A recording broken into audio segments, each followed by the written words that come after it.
인생을 살면서 가장 행복한 것 중에 하나가 무엇이냐면 내가 이해받는 것입니다. 내가 다른 사람에게 내 상황과 마음을 전달했을 때, 그랬구나. 이 이해 한마디를 들었을 때 마음에 여유가 생기고 기쁨이 찾아옵니다. 한 남편이 어느 날 강의를 들었는데 참 좋은 내용을 들었어요. 그래서 아내에게 그 내용을 전달하고자 문자를 보내게 되었습니다. 여보, 세상에서 정말 소중한 금이 세 가지가 있대. 그것이 무엇이냐면 황금, 소금, 그리고 지금이야. 그 문자를 받은 아내가 남편에게 다시 답변을 달았다고 합니다. 여보, 나에게도 소중한 금이 세 가지가 있어. 현금, 지금, 입금. 또 그 문자를 받은 남편이요, 다시 아내에게 답변을 했습니다. 여보, 방금, 쬐끔, 입금. 그 이야기를 들으면서 참 이 부부의 대화가 좋다라는 생각을 했습니다. 누군가에게 내 마음을 표현할 수 있고 그것을 받아줄 수 있는 상대가 있다는 것, 내 마음을 함께 나눌 수 있는 대상이 있다는 것, 내가 이해받을 수 있다는 것, 이것은 인생에서 누릴 수 있는 행복 중에 하나이구나라는 생각을 하게 되었습니다. 오늘 저희가 읽은 말씀 가운데는 특별한 이야기가 나옵니다. 사랑, 긍휼, 받아들임, 수용의 대명사인 예수님께서 오히려 사랑의 모습을 보이시지 않고 거절의 모습을 보이시는 장면을 오늘 말씀에서 보게 됩니다. 오늘 말씀의 내용을 살펴보면 이런 내용입니다. 예수님께서 제자들과 게네사렛이라는 유대 한 땅에서 머무시다가 갑자기 방향을 바꾸어 두로와 시돈 지역으로 들어가시게 되었습니다. 이 두로와 시돈 지역은 어느 곳이냐면은 하나님을 믿지 않는 이방인의 땅입니다. 그러니까 하나님을 전혀 인정하지 않는 그 땅으로 예수님께서 제자들과 함께 들어가시게 되었던 거죠. 근데 그 지역에 들어가시자마자 한 여인이 정말 눈물을 흘리며 예수님께 찾아와서 소리 지르며 간절히 이렇게 외칩니다. 예수님, 자비를 좀 베풀어 주십시오. 제 딸이 흉악한 귀신에 들려서 너무 고통스러운 가운데 있습니다. 아마 이 여인은 예수님께서 많은 사람들을 치유해 주신다는 소문을 들었던 것 같아요. 그래서 그 이방인의 지역에 사는 여인이었지만 자녀를 회복시키고자 하는 그 간절한 마음을 가지고 예수님, 자비를 베풀어 주십시오라고 예수님께 간절히 소리를 지르면서 간청을 하게 되죠. 근데 놀라운 사실은 예수님께서 이 여인의 요청 가운데 한 말씀도 하시지 않는다는 거예요. 침묵하셨습니다. 첫 번째 거절을 하셨던 거예요. 이 여인이 계속해서 예수님을 소리 지르면서 따라오자 이제 제자들이 예수님께 얘기합니다. 예수님, 좀 어떻게 좀 해주시지요. 그제야 예수님께서 이 여인에게 이렇게 말씀하시는 거예요. 나는 이스라엘 집에 잃어버린 양들 외에는 보냄을 받지 않았다. 그러니까 예수님의 이 말씀은 어떤 의미냐면 나는 이방인에게는 관심이 없어. 나는 너에게 관심이 없다. 예수님께서 차갑게 이렇게 말씀을 하셨다고 합니다. 두 번째 거절이죠. 예수님께서 이 정도 거절하시면 정말 마음에 비수가 와서 꽂힌 것 같이 되어 그만 포기할 만한데 이 여인이요, 예수님을 뒤쫓아가다가 예수님의 앞으로 와서 무릎을 꿇고 더 간절하게 예수님께 간청을 하게 됩니다. 이 정도 되면 예수님께서 이 여인의 상황을 들어주시고 여인의 그 딸을 고쳐주실 만한데 예수님께서요, 카운터 펀치를 날려주세요. 뭐라고 말씀하시냐면 자녀들의 빵을 가져다가 개들에게 주는 것은 옳지 않지, 이렇게 말씀을 하세요. 저는 이 말씀을 보면서 정말 이런 말씀을 하신 분이 예수님 맞나? 어떻게 이런 말씀을 표현하시지? 이 정도 생각이 들었어요. 이런 의미죠. 개와 같은 너의 존재에게는 내가 이런 은혜를 베풀 수가 없다. 완전히 모멸감을 주고 모욕감을 주는 예수님의 차가운 거절이었습니다. 이 정도 되면 정말 예수님을 더 이상 쫓아가지 않을 것 같아요. 근데 이 여인이요, 뜻밖의 굉장한 믿음의 고백을 합니다. 예, 주님, 맞아요. 저는 그런 존재입니다. 저는 개 같은 존재예요. 그런데 개들도 주인의 상에서 떨어지는 부스러기는 먹지 않습니까? 그 부스러기라도 줬사오니 그 부스러기 은혜라도 좀 주십시오 라는 고백을 하게 됩니다. 이 여인이 이 고백을 하게 되자 예수님께서 드디어 인자한 웃음을 보이시면서 여인아, 내 믿음이 정말 크구나 말씀해 주시면서 이 여인의 딸을 고쳐주셨습니다. 여러분, 결론적으로 보면 결국 예수님께서 간청하는 한 여인의 소원을, 기도를 들어주셨습니다. 근데 그 소원을 들어주시는 과정을 보면 정말 이것이 예수님이 하신 일인가 의심이 들 정도로 이상한 점을 발견하게 된다는 거죠. 그것은 예수님께서 이 여인을 향해서 몇 차례에 걸쳐서 거절을 하셨다라고 하는 것입니다. 도저히 예수님의 모습이라고는 상상이 되지 않는 모습입니다.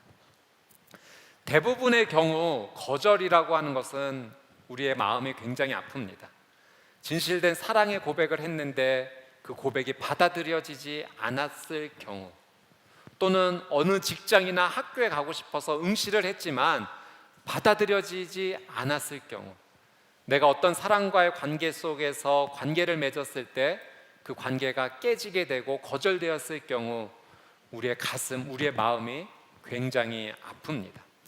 삶에서 그런 아픔, 거절을 받게 되면 우리는 그 쓰라린 마음을 갖고 하나님 앞으로 나오죠.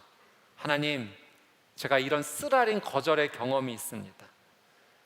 제가 삶 속에서 받아들여지지 못했어요. 너무 힘들고 아파요.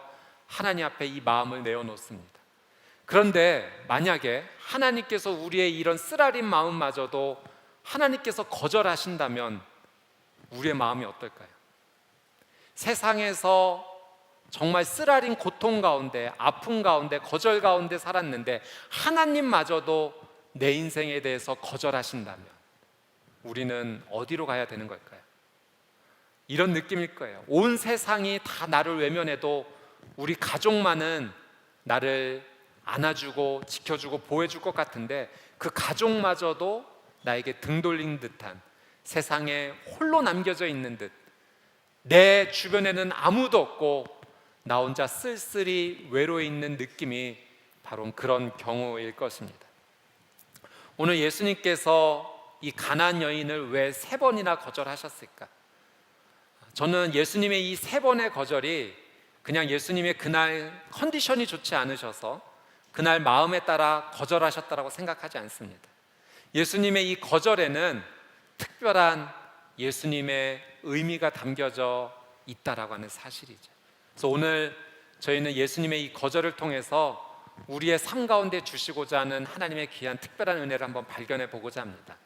오늘 하나님께서 주시는 말씀이 여러분의 삶의 자리 가운데 다시 한번 위로가 되고 평안이 되고 또 어떤 분에게는 기도의 응답이 되기를 주님의 이름으로 축복합니다. 우리 먼저 22절, 23절 말씀 한번 같이 읽어보도록 하겠습니다. 22절, 23절 시작. 그 지방에 사는 한 가나안 여자가 예수께 와서 울부짖었습니다. 자비를 베풀어 주십시오. 주 다윗의 자손이여, 제 딸이 귀신 들려 몹시 괴로워하고 있습니다. 그런데 예수께서는 아무 대답도 없으셨습니다. 그러자 제자들이 예수께 와서 간청했습니다. 저 여인을 돌려보내시지요. 계속 우리를 따라오면서 소리 지르고 있습니다. 예수님 제발 제 딸 좀 고쳐주십시오. 울음이 가득한 목소리로 예수님 앞에 나와 울며 말하고 있는 이 여인에게요, 예수님께서 침묵하십니다.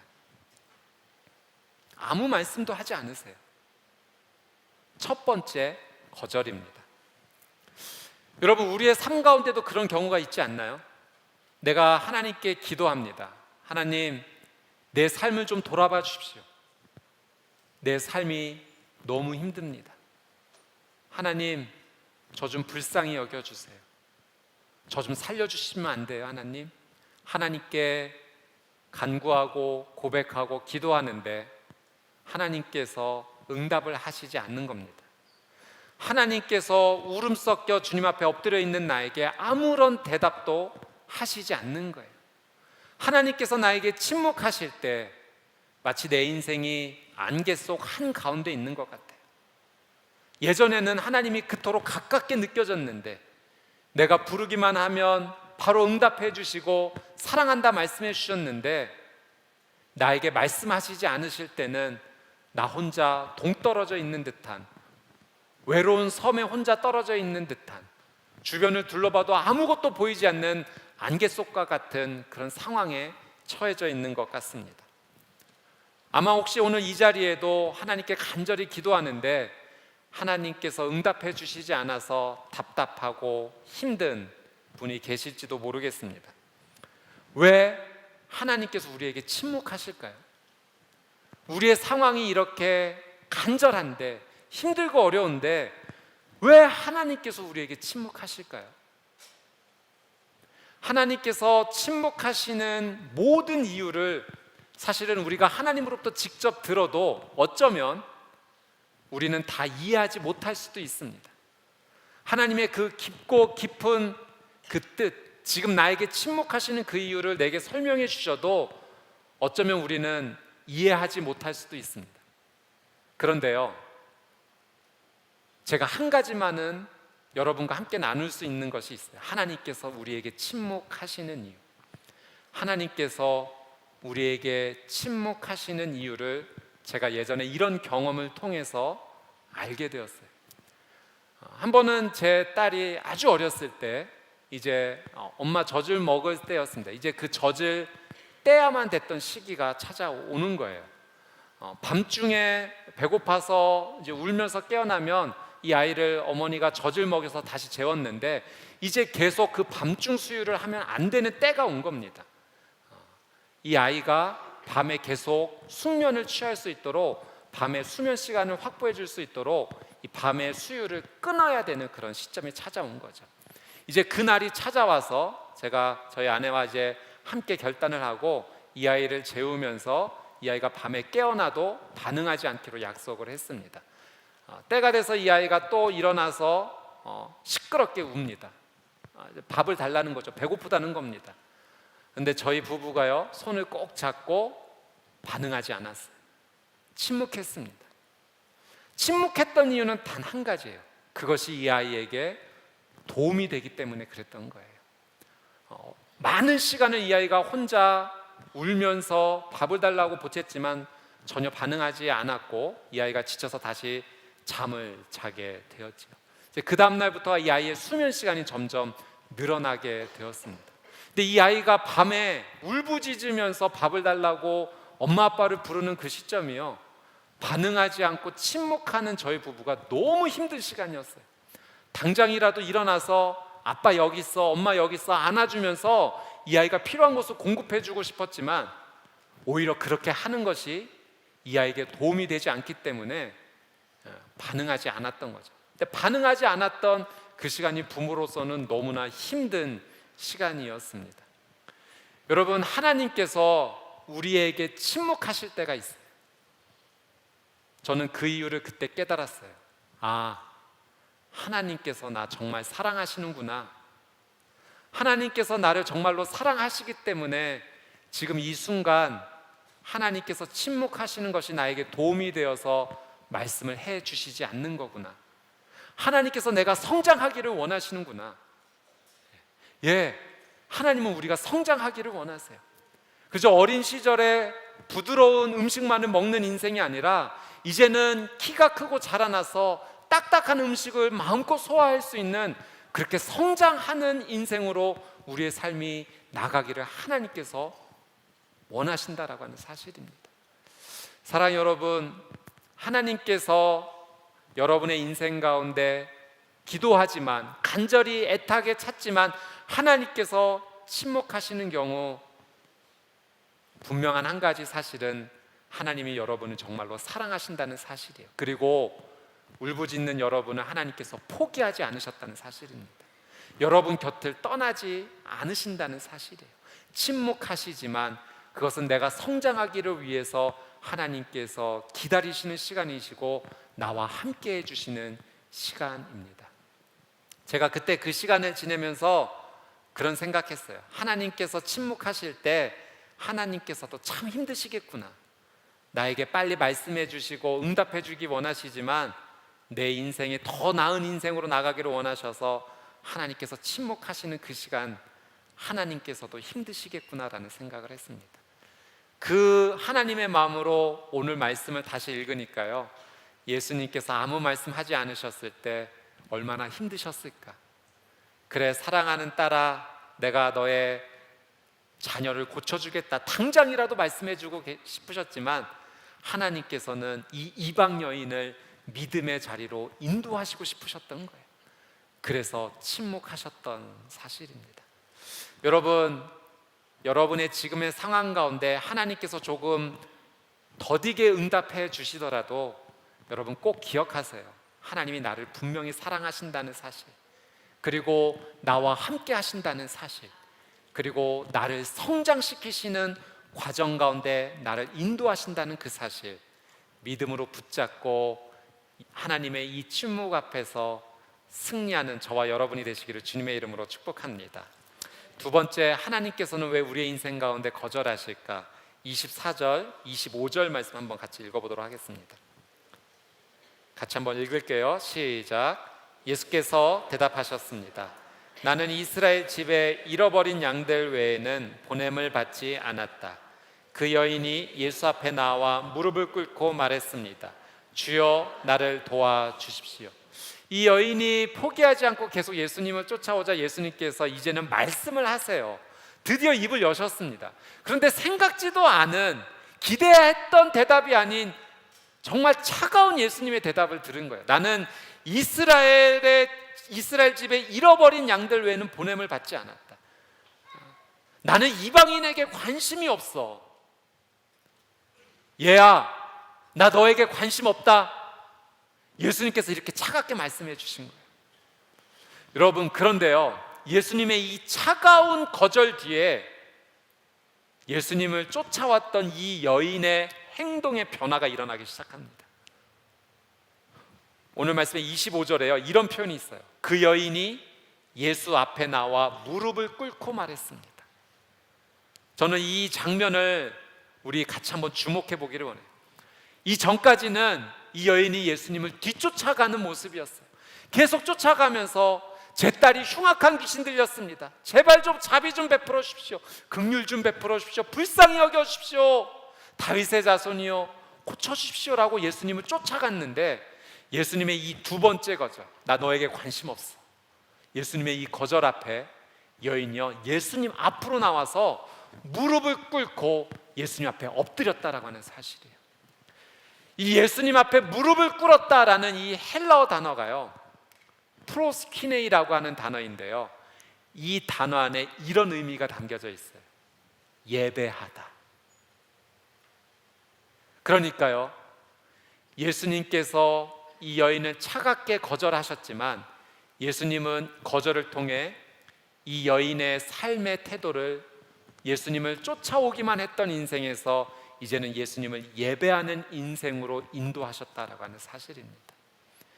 여러분, 예수님께서, 하나님께서 우리의 인생 가운데 거절하시는 경우에요, 하나님의 특별한 은혜가 숨겨져 있는데 그것은 우리가 하나님 앞에 예배자가 되기를 원하신다라고 하는 사실입니다.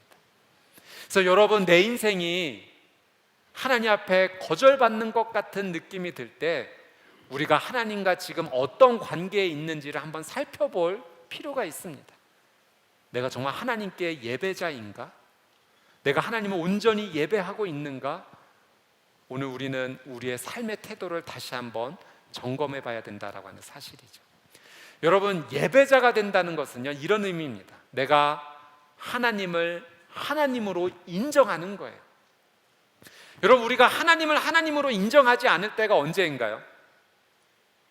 내 힘으로 할 수 있을 때, 내 힘으로 할 수 있다고 생각할 때, 그때 하나님을 하나님으로 인정하지 않아요. 이건 내가 할 수 있는 일이야. 하나님 신경 안 쓰셔도 돼요. 제가 할 거예요. 우리는 내 인생에 내 힘으로 해결하겠다라고 내 마음의 고집을 잡고 나가는 순간 하나님과의 관계 속에서 멀어지게 되죠. 그것이 곧 하나님을 예배하는 삶에서 멀어진다라고 하는 사실이에요. 여러분, 예배자가 된다라고 하는 것은요, 하나님께서 우리의 삶 가운데 사랑의 관계를 맺고 싶다라고 하는 의미입니다. 그저 하나님은 우리의 인생 가운데 마치 사탕 몇 알을 입안에 넣어주면서 하나님 원하시는 뜻대로 움직이는 그런 존재로 우리를 창조하신 것이 아니에요. 하나님은 우리에게 놀라운 선물을 주셨는데 자유의지라는 선물을 주셨어요. 그것은 내가 내 의지를 갖고 하나님을 사랑할 수도 있고 사랑하지 않을 수도 있다는 거예요. 하나님께서 그 자유의지를 주셨다는 것은 하나님의 마음대로 우리의 인생을 조정하시겠다는 것이 아니라 우리의 의지를 가지고 하나님과 존재와 존재의 기쁨으로 서로 만나기를 원하신다는 거죠. 서로 사랑의 관계를 이루시기 원하시는 거예요. 하나님은 아버지로서, 우리는 자녀로서 그 사랑의 관계로 함께 만나서 하나님 앞에 나가는 인생, 그것이 바로 하나님이 원하시는 예배자의 삶이다라고 하는 사실입니다. 여러분, 내 인생 가운데 하나님께서 우리를 거절하시는 것 같을 때 내가 정말 하나님을 사랑하고 있는가? 내가 하나님을 아버지로서 정말 기뻐하고 있는가? 우리는 다시 한번 살펴봐야 돼요. 여러분, 우리의 인생 가운데 가장 중요한 것이요, 하나님을 기뻐하는 거예요.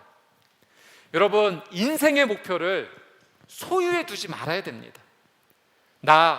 내 인생에서 이거 갖고 싶어, 돈을 갖고 싶어, 물질을 갖고 싶어, 비싸고 귀한 것들, 명예, 인기, 나 이거 모든 것들을 소유하고 싶어.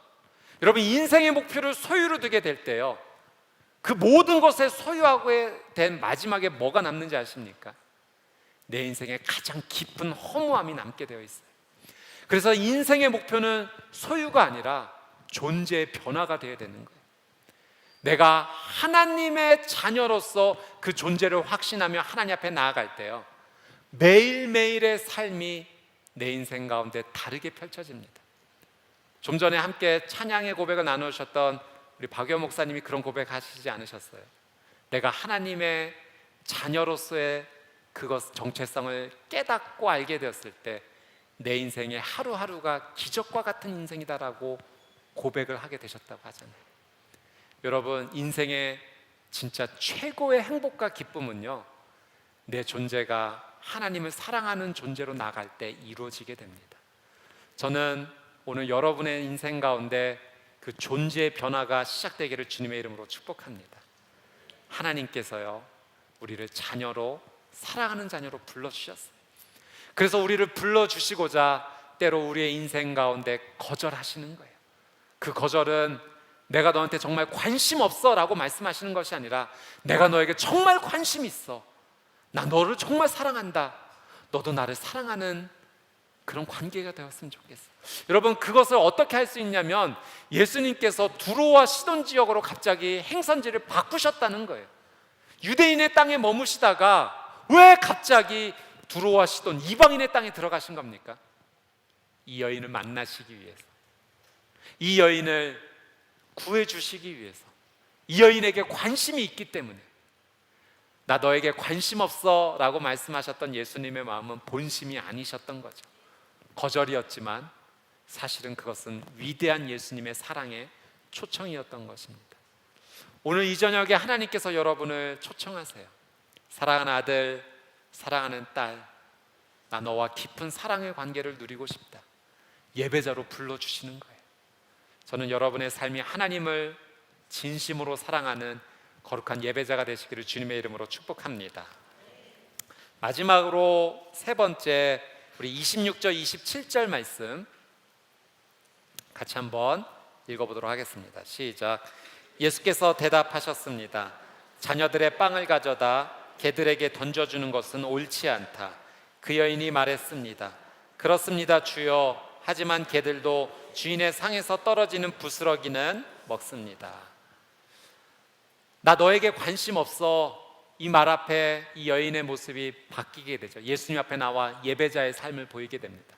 이 정도 되면 이제 여인의 소원과 간청을 예수님께서 들어주실 만한데요, 정말 차갑고 냉정한 말 한마디를 하세요.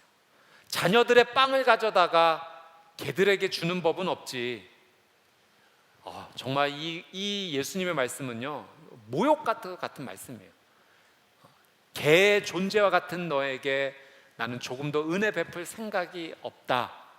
예수님께서 정말 칼같이 잘라내는 듯한, 거절하는 듯한 너무나 아픈 말을 여인에게 하십니다. 거절도 이런 거절이 있을까 싶을 정도로 너무 깊은 거절인 거죠. 그런데요, 예수님의 이 말씀 앞에 이 여인이 진짜 모든 걸 포기할 만한데 여인이 뜻밖의 이런 고백을 해요. 예, 주님, 맞아요. 저 그런 존재입니다. 그런데 개들도 주인의 상에서 떨어지는 부스러기는 먹지 않습니까? 그 부스러기라도 주십시오. 여인은 이렇게 고백했던 거예요. 예, 주님, 맞아요. 저는 정말 형편없는 존재입니다. 저는 죄인이 맞습니다. 죄인 중에 죄인입니다. 이 죄인인 어미 만나서 제 딸이 너무 고생하고 있습니다. 죄인인 어미 만나서 고통 가운데 있는 사랑하는 내 딸, 주님, 부스럭이라도 줬사오니 예, 저는 죽어도 좋아요. 근데 제 딸만은 살려주십시오. 여인이 예수님 앞에 자신이 죄인임을 실토하고 고백한 것입니다. 여러분, 예수님의 거절이 너무나 차가운 거절이었지만 사실은 이 거절을 통해서, 여인의 입술을 통해서 자신이 죄인임을 고백하도록 예수님께서 이끌어 주신 거예요. 물론 예수님께서 처음부터 이 여인의 소원을 들어주실 수도 있어요. 사실 예수님은 그런 목적을 가지고 갑자기 방향을 바꿔 이방인의 땅에 들어가신 거거든요. 그런데 예수님께서 이렇게 차갑게 3번이나 거절하시면서 이 여인으로 하여금 죄인인 고백을 하시게 한 이유는요, 그저 이 여인의 소원이었던 딸의 병을 고쳐주는 것만으로 끝나기를 원치 않으셨기 때문에 그래요. 그거는 한시적인 선물이기 때문에 그렇습니다. 여인의 소원이 이루어지는 것, 딸의 병이 고쳐지는 것은 참 기쁘고 좋은 일이지만 그것은 인생에서 아주 한시적인 짧은 선물이기 때문에 예수님은 더 큰 선물을 주시기 원하셨던 거예요. 그것은 바로 이 여인과 이 딸이 영생을 얻게 되는, 죽어서도 하나님 나라에 갈 수 있는 그 놀라운 선물을 주시고자 함이었어요. 그래서 이 여인의 입술의 고백에서 스스로 나는 죄인입니다. 나는 주님 없이는 살 수 없는 죄인입니다. 부스러기 은혜라도 먹어야지만 살 수 있는 존재입니다. 주님, 저를 불쌍히 여겨주십시오라고 죄인임을 고백하도록 예수님께서 인도해 주셨다라고 하는 사실이죠. 여러분, 우리의 인생 가운데 정말 필요한 고백이 있다면 내가 죄인임을 고백하는 회개의 고백이에요. 왜냐하면 이 죄의 고백을 통해서 우리는 구세주 되신 예수 그리스도를 온전히 바라볼 수 있기 때문에 그렇습니다. 여러분, 하나님 왜 믿으시죠? 예수님이 여러분에게 필요한 이유가 무엇인가요? 지금 살아가는 이 땅에서 돈이 필요하기 때문에, 건강이 회복되기를 원하기 때문에, 내 자녀가 잘 됐으면 좋기 때문에, 내 인생에 문제 없이 탄탄대로로 모든 인생의 길이 펼쳐지는 것을 원하기 때문에, 물론 하나님께서는 전지전능하셔서 그런 모든 것들을 다 이루어 주실 수 있어요. 그러나 우리의 인생의 최종 목표가 그것은 아니라는 거예요. 우리의 인생의 진짜 목표는 하나님과 함께하는 영원한 생명을 누리는 것입니다. 그래서 예수님은 거절이라는 방법을 통해서 이 여인으로 하여금 죄인임을 고백하도록 도와주셨던 거예요. 저는 오늘 이 자리에 앉아있는 저와 여러분 모두가 하나님 앞에 죄를 고백하는 귀한 인생이 되시기를 주님의 이름으로 축복합니다. 그것이 우리의 인생 가운데 정말 필요한 고백이에요. 주님, 제가 죄인이네요. 죄를 지어서 죄의 문제가 아직도 남아있어서 이 죄의 문제를 내 힘으로 해결할 수 없어서 저는 영생을 얻을 수 없는 그런 존재이네요. 그래서 저는 주님이 필요합니다. 십자가에서 제 모든 죄를 지시고 나를 대신해 죽어주신 예수님의 그 놀라운 사랑이 저에게는 필요합니다. 주님을 저는 구세주로 믿습니다. 내 모든 죄를 주님께서 용서해 주셨는 줄 저는 믿습니다. 이 죄의 고백과 예수님을 구주로 고백하는 이 고백이 우리의 인생 가운데 놀라운 하나님의 천국의 삶으로 우리의 삶을 인도해 주십니다. 사랑하는 여러분, 거절이라고 하는 것이 다시는 인생에서 마주하고 싶지 않는 참 부정적인 경험입니다. 거절받고 싶지 않아요. 마음이 참 아프고 쓰라립니다. 그러나 하나님께서는 때로는 이 거절을 통해서도 우리에게 특별한 하나님의 은혜를 숨겨 놓으셨어요. 우리가 성장하기를 원하시는 하나님의 귀한 뜻이 담겨져 있고, 우리가 다시 하나님 앞에 예배자로 나와 하나님과 사랑의 관계를 맺기 원하는 하나님의 귀한 뜻이 담겨져 있습니다. 또 내가 죄인임을 고백하여 이 땅에서의 문제 해결뿐만이 아니라 더 중요한 영생의 삶을 얻기를 원하는 선물을 주시기 위한 하나님의 귀한 뜻이 담겨져 있는 것이죠. 거절의 삶 가운데 힘들고 아픈 분이 계시다면 다시 한번 이 거절 안에 담겨져 있는 하나님의 놀라운 은혜를 다시 한번 바라보고 믿음으로 주님 앞에 나아가는 귀한 여러분의 삶이 되시기를 주님의 이름으로 축복합니다. 함께 기도하겠습니다. 이 시간 같이 한번 기도할 때 최근에 나의 삶 가운데 어떤 모습이든지 거절 속에 힘들고 어려운 시간을 보내는 분이 계시다면 한번 이 시간 가슴에 손을 얹고 한번 기도하기 원하는데요. 여러분을 위해서 제가 한번 기도하도록 하겠습니다. 사랑하는 주님, 이 시간 가슴에 손을 얹고 하나님 앞에 기도합니다. 내가 얹고 있는 이 가슴이, 이 마음이 하나님 찢어지고 또 찢어졌습니다.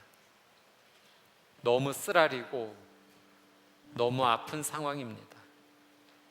내 인생 가운데 생각지 못했던 거절이 찾아와서 나 홀로 내팽개쳐져 있는 듯한, 나 혼자 있는 듯한, 아무도 나를 이해해 주지 못하고 나를 받아주지 못하는 듯한 하나님 이 아픔의 상황 가운데 있습니다. 이 아픈 마음을 주님께로 가지고 나왔는데 하나님마저 내 기도에 응답해 주시지 않는 것 같아 하나님, 내 마음이 너무 슬프고 눈물로 가득 차 있습니다. 오늘 말씀에 나오는 가나안 여인의 이야기를 들었습니다. 자신의 딸이 흉악한 귀신에 들려 너무나 고통스러움 가운데 있었던, 문제가 있었던 이 여인, 예수님께서 3번이나 차갑게 거절했지만 그 거절 속에 담겨져 있는 그 특별한 은혜를 믿음으로 붙잡고 주님 앞에 나와 예배자로 또 회개하며 나가는 모습을 보입니다.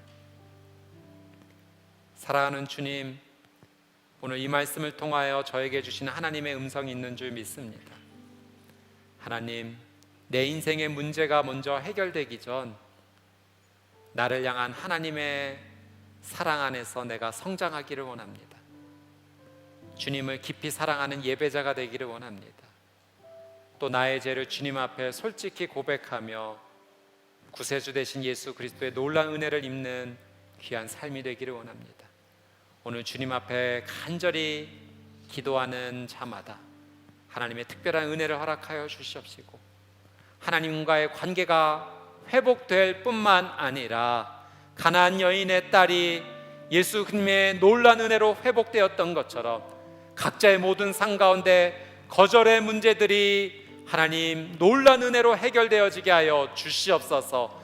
사랑하는 자녀로 가슴 아파하고 있는 자마다 자녀들이 돌아오고 회복되는 은혜가 있게 하여 주시옵소서.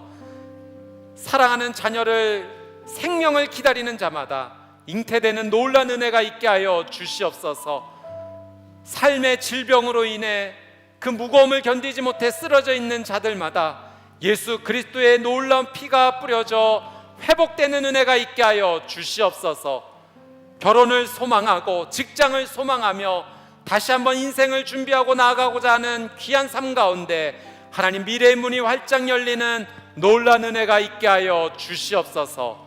하나님의 그 귀하신 선물이 오늘 믿음으로 기도하는 자마다 하나님 귀한 삶 가운데 이루어지게 하여 주시옵소서.